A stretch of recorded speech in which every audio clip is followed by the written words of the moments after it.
We'll cross over to Omar Ashour. He's a senior lecturer at the Institute of Arab and Islamic Studies at the University of Exeter, joining us from London. Your first reaction to what's been put out in the statement that has been made by Cameron, and also how will scrutiny be intensified, in your opinion? Well, I think it was expected, part of that report at least. There is a very mixed baggage and a very long history of the Muslim Brothers on one side. So it really depends on which element or which part in their history you want to focus on. But the latter part, from the 70s onwards, especially with respect to the Egyptian organization, there was more and more distancing from political violence and from violent extremist groups.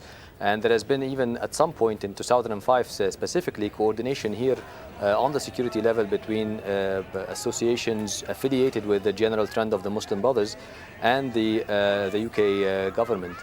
But at the same time, after 2013, after the military coup, we saw obviously a different direction among at least some of the affiliates of the brothers from the younger cadres, and I think this will be part of the focus of the review at a later stage, as Cameron said.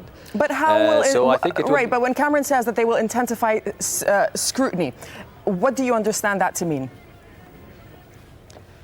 There is a list of regulations and procedures that they will follow. First, they will continue to ban the visas from Muslim Brothers affiliates, so not to allow them to come to the UK.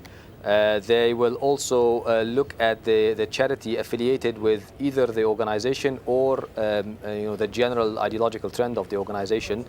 And to make sure that the funding is going for very specific charity purposes, and if anything goes in the wrong direction, then they will be liable for prosecution.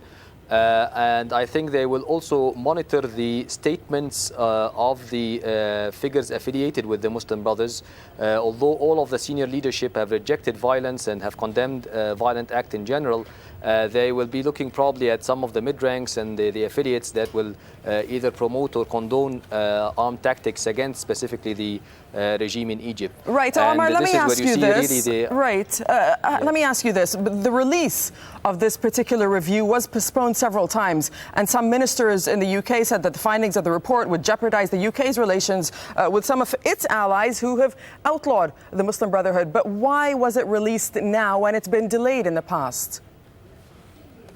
I think it was, the exact reason or the direct reason that made it get released now is still unclear.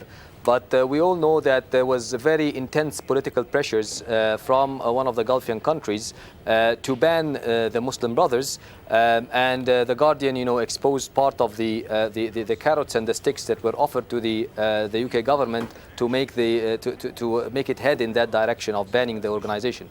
But there are also allies of the UK government, that do not perceive the Muslim Brothers as a terrorist organization, and were pressuring as well in the other side. You see the report here, it's not exactly saying that it's a terrorist organization.